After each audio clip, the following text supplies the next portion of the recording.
Well, the main thing is we had a private debt bubble, and private debt, change in private debt, which I call credit, is a significant part of aggregate demand, and it's the only part of aggregate demand that can go negative.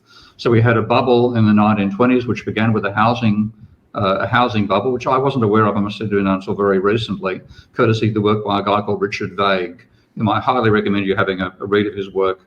He's a banker who's gone to become effectively an academic, looking at the role of credit in aggregate demand and in causing economic crises over time. But we had a housing bubble that started the 20s. We then had the stock market bubble. And people don't have an idea of how large the scale of this was or how fragile the system was. The annual increase in private debt during the 1920s was roughly 5% of GDP every year. That's roughly the average. So you went from about 50% of GDP to 120% of GDP over the 10 years of the 1920s. That's why we had the Roaring Twenties. But a huge part of that was margin debt.